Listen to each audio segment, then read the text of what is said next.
కులగణనపై రాష్ట్ర ప్రభుత్వానికి కేంద్రం సహకరించాలన్నారు కాంగ్రెస్ సీనియర్ నేత అద్దంకి దయాకర్. 2025లో జరిగే జనాభా లెక్కలను కులాల వారీగా చేయాలని బీజేపీని డిమాండ్ చేశారు. రాష్ట్రంలో ఆర్థిక సామాజిక సర్వేను విజయవంతంగా పూర్తి చేసినందుకు cabinet sub committee Uttam CM Revanth రెడ్డికి కృతజ్ఞతలు తెలిపారు. గతంలో బీఆర్ఎస్ సర్కారు సమగ్ర కుటుంబ సర్వేతో రాజకీయాలు చేసిందన్నారు. ఇక కులగణన పూర్తి చేసి రిలీజ్ చేసిన రాష్ట్రంగా తెలంగాణ నిలిచిందన్నారు అద్దంకి దయాకర్.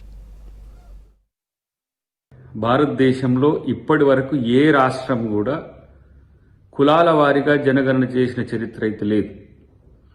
ఇది రాహుల్ గాంధీ గారి యొక్క ఆలోచనలకు, భారత జాతీయ కాంగ్రెస్ యొక్క విధానాలకు అనుకూలంగా రాష్ట్ర ప్రభుత్వ పెద్దగా ముఖ్యమంత్రి గారు దీన్ని ప్రెస్టీజియస్గా తీసుకొని ఈ కార్యక్రమాన్ని పూర్తి చేయడం అనేది అందరం కూడా ఈరోజు హర్షించదగ్గ అంశం అనే విషయాన్ని అన్ని కులాల వారు, ముఖ్యంగా బీసీ, ఎస్సీ, ఎస్టీలు, మైనారిటీలు సంతోషించాల్సిన సందర్భం అని నేను గుర్తు చేస్తున్నాను.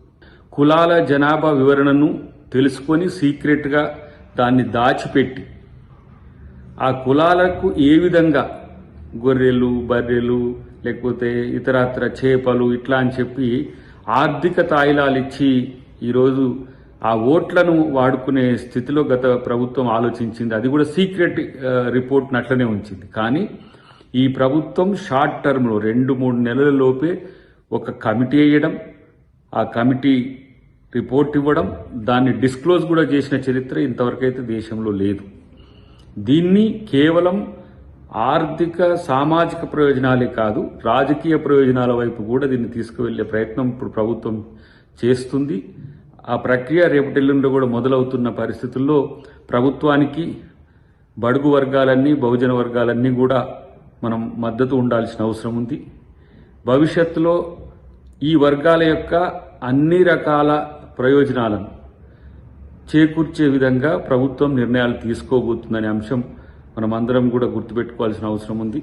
కాబట్టి గత ప్రభుత్వాలతో పోల్చి ఈ ప్రభుత్వం ఇచ్చిన నివేదికకు సంబంధించిన అంశంలో మీరు అనుమానాలు పెట్టుకోకుండా ఆయా వర్గాల యొక్క సామాజిక, ఆర్థిక, రాజకీయ ప్రయోజనాల గురించి మాత్రమే ఆలోచించాలి. ముఖ్యమంత్రి గారితో పాటు అందరూ కూడా అదే విషయంలో చాలా స్పష్టంగా ఉన్నారనే విషయాన్ని మాత్రం చెప్పగలను.